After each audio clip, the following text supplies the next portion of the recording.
ಇನ್ನೇನು ಕ್ಷಣಗಣನೆ ಆರಂಭ ಆಗಿದೆ. ಗವಿ ಗಂಗಾಧರೇಶ್ವರನ ದೇಗುಲದಲ್ಲಿ ಸೂರ್ಯ ರಶ್ಮಿಯ ಪವಾಡ ನಡೆಯೋದಿಕ್ಕೆ ಈಗ ಸರಳವಾಗಿ ಪೂಜೆ ನಡೀತಾ ಇದೆ. ಸೂರ್ಯ ರಶ್ಮಿ ಸ್ಪರ್ಶಿಸಿದ ನಂತರದಲ್ಲಿ ಅಭಿಷೇಕ ಆಗತ್ತೆ. ಈಶ್ವರ ಅಭಿಷೇಕ ಪ್ರಿಯ, ಹಾಗಾಗಿನೇ ಆತನಿಗೆ ರುದ್ರಾಭಿಷೇಕವೂ ಕೂಡ ನಡೆಯುತ್ತೆ.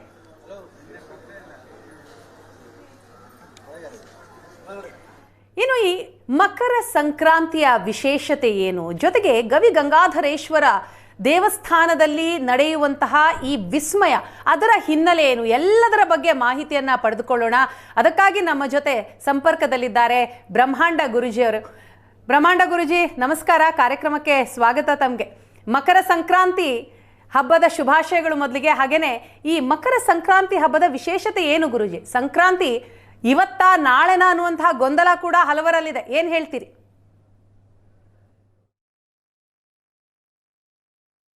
ಓಂ ಶುಕ್ಲಾಂಬರಧರಂ ವಿಷ್ಣುಂ ಶಶಿವರ್ಣಂ ಚತುರ್ಭುಜಂ ಪ್ರಸನ್ನವದನಂ ಧ್ಯಾಯೇತ್ ಸರ್ವವಿಘ್ನೋಪಶಾಂತಯೇ.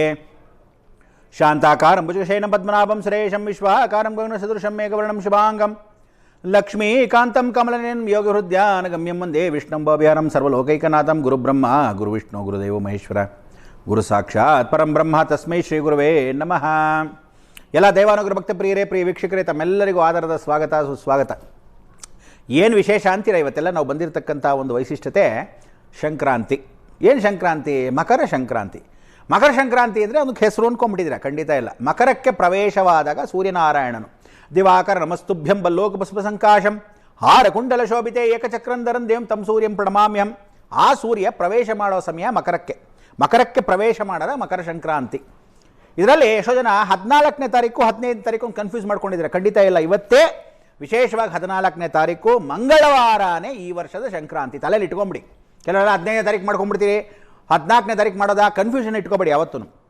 ಯಾವತ್ತು ಸೂರ್ಯನಾರಾಯಣನು ಮಕರ ಪ್ರವೇಶ ಮಾಡ್ತಾನೋ, ಯಾವತ್ತು ಚಂದ್ರ ದೃಷ್ಟಿಯಲ್ಲಿ ಪರಿಪೂರ್ಣವಾಗಿ ಅಲ್ಲಿರ್ತಾನೋ, ವಿಶೇಷ ಅನುಗ್ರಹದಲ್ಲಿ ಸಂಧ್ಯಾಕಾಲದಲ್ಲೂ ಆ ಮಕರ ಪ್ರವೇಶ ಮಾಡುವಾಗ ಸೂರ್ಯ ಅಲ್ಲೇ ಅಸ್ತವಾಗ್ತಾನೋ, ಅದೇ ಮಕರ ಸಂಕ್ರಾಂತಿ. ಸಂಕ್ರಾಂತಿಯ ಸಮಯದಲ್ಲಿ ನಾವುಗಳು ವಿಶೇಷವಾಗಿ ಸೃಷ್ಟಿಯ ನಂತರ ಬರ್ತಕ್ಕಂಥ ಸಂಕ್ರಾಂತಿ ಭಾಳ ಮುಖ್ಯ. ಇವತ್ತು ನಾವೆಲ್ಲ ಎಲ್ಲಿ ಬಂದಿದ್ದೀವಿ? ಗವಿ ಗಂಗಾಧರೇಶ್ವರ ಗೌತಮ ಋಷಿ ಆಶ್ರಮಕ್ಕೆ ಬಂದ್ಬಿಟ್ಟಿದ್ದೀವಿ.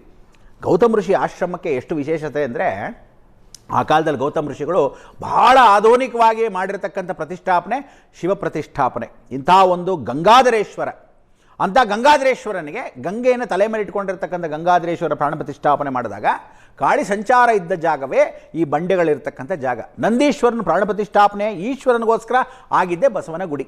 ಈ ಬಸವನ ಗುಡಿ ಜೊತೆಗೆ ಮಹಾ ದೊಡ್ಡ ಗಣಪತಿಯಾಗಿರ್ತಕ್ಕಂಥವನು ಭೋಜನ ಪ್ರಿಯ, ಭಕ್ಷಪ್ರಿಯ ಅಂತ ಕರಿತೀವಿ. ಇಂಥ ಒಂದು ಮಹಾಗಣಪತಿ ಬಸವನ ಗುಡಿಯಲ್ಲಿ ವೈಶಿಷ್ಟ್ಯಪೂರ್ವಕವಾಗಿ ನಂದೀಶ್ವರ ಮತ್ತು ಗಣಪತಿ ಅಂದರೆ, ಆ ನಂದೀಶ್ವರ ಗಣಪತಿ ಕರ್ಕೊಂಬಂದು ಗಂಗಾಧರೇಶ್ವರನ ದರ್ಶನ ಮಾಡಿಸಿರೋ ಸ್ಥಳವೇ ಇವತ್ತಿನ ಬಸವನ ಗುಡಿ. ಇಲ್ಲಿ ಎಷ್ಟೋ ಜನ ಸಿದ್ಧಿ ಪಡೆದಿರ್ತಕ್ಕಂಥ ವೀರಭದ್ರ ಇದ್ದಾನೆ. ಮಹಾಕಾಳಿ ಆಗಿರ್ತಕ್ಕಂಥ ಅನುಗ್ರಹ ಸಿದ್ಧಿ ಅಂತ ಕರೀತಾರೆ. ಅಲ್ಲಿ ಸಾಕ್ಷಾತ್ ಕೃಷ್ಣದೇವರಾಯರು ಓಡಾಡಿರ್ತಕ್ಕಂಥ ಸ್ಥಳದಲ್ಲಿ ಕಾಳಿ ಸಂಚಾರ ಮಾಡೋ ಸಮಯದಲ್ಲಿ ಒಂದು ದರ್ಶನವನ್ನು ಕೊಟ್ಟಿರ್ತಕ್ಕಂಥವಳು. ಅಂಥ ಒಂದು ಕಾಳಿ ದರ್ಶನ ಕೊಟ್ಟಿರೋ ಸ್ಥಳವು ಇಲ್ಲೇ ಇರತಕ್ಕಂಥ ಸ್ಥಳ. ಇದರಲ್ಲಿ ಗಂಗಾಧರೇಶ್ವರನ ದೇವಸ್ಥಾನದಲ್ಲಿ ಗುಹೆಯಲ್ಲಿ ನಮಗೆ 3 ಕಡೆಯಿಂದ ಬರ್ತಕ್ಕಂಥ ನದಿ ಇದೆ. ಜಾನುಪುತ್ರೀಂ ನದೀಂ ಶ್ರೇಷ್ಠಾಂ ಶುಭ್ರಾಂ ಮಕರ ವಾಹನಾಂ ದ್ವಿಭುಜಾಂ ಪದ್ಮಕುಂಭಾಢ್ಯಾಂ ಗಂಗಾ ದೇವೀಂ ಭಜಾಮ್ಯಹಂ. ಅವಳ ಜೊತೆ ಕಾವೇರಿ. ಅಂಥ ಗೌತಮ ಋಷಿಗಳ ಆಶ್ರಮದಲ್ಲಿ ಇಂಥ ಸ್ಫಟಿಕವಾಗಿರ್ತಕ್ಕಂಥ ಒಂದು ವಿಶೇಷತೆ, ಸ್ಫಟಿಕ ಸರೋವರ ಅಂತ ಕರಿತೀವಿ. ಅದಕ್ಕೆ ಇಲ್ಲಿ ಗಂಗೆ ಶಿವಗಂಗೆಯಿಂದಾನೂ ಬಂದಿರತಕ್ಕಂಥವಳು. ಅಲ್ಲಿ ಇರ್ತಕ್ಕಂಥ ಹೊನ್ನಾದೇವಿಯ ಜೊತೆ ಗಂಗಾಧರೇಶ್ವರ ಅಂತರ್ಗಂಗೆಯಾಗಿ ಒಳಭಾಗದಲ್ಲಿ ಹರ್ಕೊಂಡ್ಬಂದಿರತಕ್ಕಂಥವಳು. ಎಲ್ಲಿಗೆ ಬರ್ತಾಳೆ? ಶಿವಗಂಗೆಯನ್ನು ದಾಬಾಸ್ಪೇಟೆಯಿಂದ ನೋಡ್ತಿರ್ ಗೊತ್ತಾ? ಅಲ್ಲಿಂದ ಹರ್ಕೊಂಡು ಬಂದು ಗಂಗಾಧರೇಶ್ವರನ ಪಾದವನ್ನು ತೊಳಿತಕ್ಕಂಥ ಅವಕಾಶ ಇಲ್ಲೊಬ್ಬಳು ಮಾಡ್ಕೊತಾಳೆ. ಕಾವೇರಿ ನದಿ ಹರ್ಕೊಂಡು ಹೋದಾಗ ವೃಷಭಾವತಿ ಜೊತೆ ಸೇರಿಕೊಂಡು ಸಮುದ್ರ ಮಂಥನ ಮಾಡೋ ಸಮಯಕ್ಕೆ ಆ ವಿಶೇಷವಾಗಿ ಶಿವನ್ ಸಮುದ್ರ ಸೇರ್ತಾರೆ. ಇವರೆಲ್ಲ ಹೊಟ್ಟೋಗೋ ಸಮಯಕ್ಕೆ ಆ ಕಾವೇರಿ ತೀರದಲ್ಲಿ ಹೋಗೋಕ್ಕೆ ಮೊದಲು ಇಲ್ಲಿ ಬಂದು ಕಾಡಿನ ವಿಶೇಷವಾಗಿರ್ತಕ್ಕಂಥ 3 ಸ್ಥಳಕ್ಕೆ ಬರ್ತಾಳೆ. ಯಾವ ಜಾಗಗಳು ಅಂದರೆ, ಇವತ್ತಿನ ದಿವಸ ನೀವೇನು ಗಾಳಿ ಹನುಮಂತರಾಯ ದೇವಸ್ಥಾನ ನೋಡ್ತೀರಾ, ಅಲ್ಲಿರ್ತಕ್ಕಂಥ ಒಂದು ಸ್ಥಳ. ವಿಶೇಷವಾಗಿರ್ತಕ್ಕಂಥ ನಾವು ಅಲ್ಲಿಗೆ ಹೋಗ್ತಾ ಇರ್ತಕ್ಕಂಥ ಕೆಂಗಲ್ ಹನುಮಂತರಿಯ ಆ ಸ್ಥಳ. ಇಲ್ಲಿರ್ತಕ್ಕಂಥ ಆಂಜನೇಯ ಕೋಟೆ ಆಂಜನೇಯ. ಈ ಕೋಟೆ ಆಂಜನೇಯನ ದರ್ಶನ ಮಾಡಿಕೊಂಡು ಈ ಹೋಗೋಕ್ಕೆ ಮೊದಲೇನು ಮಾಡ್ತಾಳೆ? ಗವಿ ಗಂಗಾಧರೇಶ್ವರನ ದರ್ಶನ ಮಾಡ್ತಾಳೆ. ಅದಕ್ಕೆ ಒಳಗಡೆ ಇರ್ತಕ್ಕಂಥ ಕಾವೇರಿ ಗಂಗೆ ಇಬ್ಬರು ಸೇರ್ತಾರೆ. ಸ್ಫಟಿಕವಾಗಿರ್ತಕ್ಕಂಥ ಸ್ಫಟಿಕ ಸರೋವರ. ಅಲ್ಲಿ ಒಂದು ವಿಶೇಷವಾಗಿರ್ತಕ್ಕಂಥ ಸರೋವರ ಅಂದರೆ ಒಂದು ಕಲ್ಯಾಣಿ ಆಗುತ್ತೆ. ಆ ಕಲ್ಯಾಣಿಯಿಂದ ನೀರನ್ನು ತಂದು ಹಾಕ್ತಾ ಇದ್ದಿದ್ದ ಸಮಯ.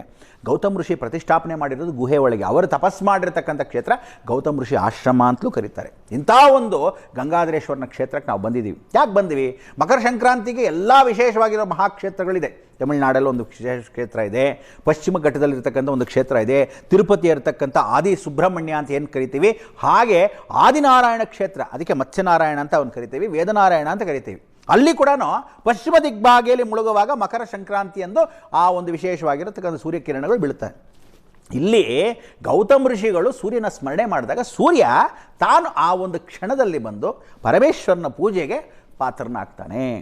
ದಿವಾಕರ ನಮಸ್ತುಭ್ಯಂ ಬಲ್ಲೂಕ ಪುಷ್ಪ ಸಂಕಾಶಂ ಹಾರ ಕುಂಡಲ ಶೋಭಿತೆ ಏಕಚಕ್ರಂದರಂದ್ಯಂ ತಂ ಸೂರ್ಯಂ ಪ್ರಣಮಾಮಿ.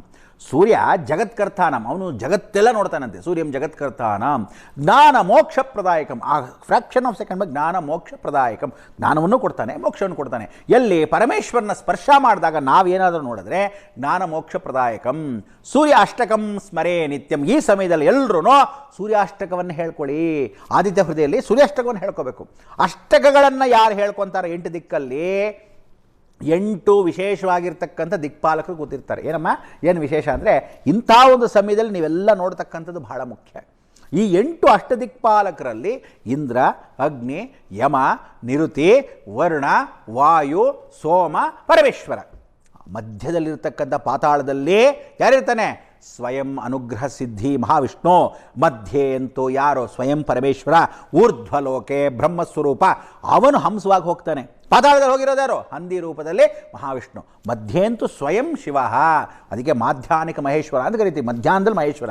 ಸಾಯಂಕಾಲ ಮುಸ್ಸಂಜೆ ಹೊತ್ತು ಅಂತ ಕರಿತೀವಿ. ಮುಸ್ಸಂಜೆ ಅಂದರೆ 5:15 ಸಮಾನವಾಗಿ 5:14 ಅಂತ ಇಟ್ಕೊಳ್ಳಿ. ಇಲ್ಲಿ ಆಗೋ ದೃಶ್ಯ ಇಂತಿಂಥ ಸಮಯ ಅಂತ ಇರುತ್ತೆ. ಅವನು ಫ್ರ್ಯಾಕ್ಷನ್ ಆಫ್ ಸೆಕೆಂಡು ಬರ್ತಾನೆ, ನೋಡ್ತಾನೆ, ಸ್ಪರ್ಶ ಮಾಡ್ತಾನೆ, ನಮಸ್ಕಾರ ಮಾಡ್ತಾನೆ, ಹೊರಟೇ ಬಿಡ್ತಾನೆ. ಎಲ್ಲಿ ಬೀಳ್ತಾನೆ ಅಂದಾಗ ಹೋದ್ಸಲಿ ಒಂದ್ಸಲಿ ಏನಾಯಿತು, ಈ ದೃಶ್ಯ ಎಲ್ಲ ಮಾಡುವಾಗ ನಾವೆಲ್ಲ ಮಾಧ್ಯಮದಲ್ಲಿ ಭಾಳಷ್ಟು ಹೇಳಿದ್ದೀವಿ. ಆದರೂ ಸಹ ಅವನು ಕರೋನಾ ಸಮಯದಲ್ಲಿ ಗೋಚರ ಇಂಥ ರೋಗ ಬರುತ್ತೆ ಇಂಥ ಸಮಯಕ್ಕೆ ಅಂದರೆ ಹೊಸದವ್ರಿಗೂ ಬಂದ, ದೇವರು ಸ್ಪರ್ಶ ಮಾಡಿಲ್ಲ.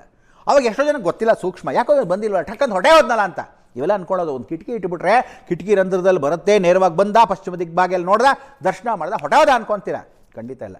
ಋಣಮುಕ್ತ ಪರಿವರ್ತನೆ ಆಗಿರ್ತಕ್ಕಂಥ ಪರಮೇಶ್ವರನು ಅಲ್ಲಿ ಬಂದು ಆ ಗೋಚಾರ ಮಾಡೋ ಸಮಯಕ್ಕೆ ನೀವೆಲ್ಲ ನೋಡಬೇಕು ಅಂದರೆ ಆ ಸ್ಪರ್ಶ ಕಾಲ ಅಂತಿರುತ್ತಲ್ಲ 5:14 5:18 ಆ ಸ್ಪರ್ಶ ಕಾಲದಲ್ಲಿ ಅಕಸ್ಮಾತ್ ಅವನು ಸ್ಪರ್ಶ ಮಾಡಿಲ್ವಾ ಅನಾರೋಗ್ಯಕ್ಕೆ ಕಾರಣ. ನೋಡಿ ಹೋದ್ಸಲಿ ಕರೋನಾ ಬಂದಿದ್ದಾಗ ಅದೊಂದು ಸೂಚನೆ ಕೊಟ್ಟ, ಎಷ್ಟೋ ಜನಕ್ಕೆ ಗೊತ್ತಾಗಿಲ್ಲ ದಡ್ರು.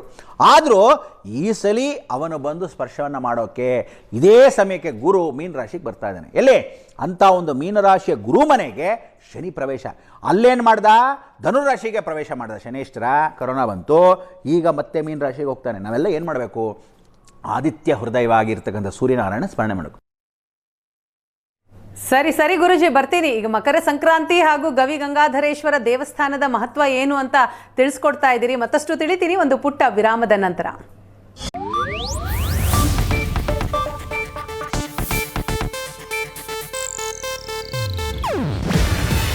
ಇದು ಏಷ್ಯಾನೆಟ್ ನ್ಯೂಸ್ ನೆಟ್ವರ್ಕ್ ಪ್ರಸ್ತುತಿ.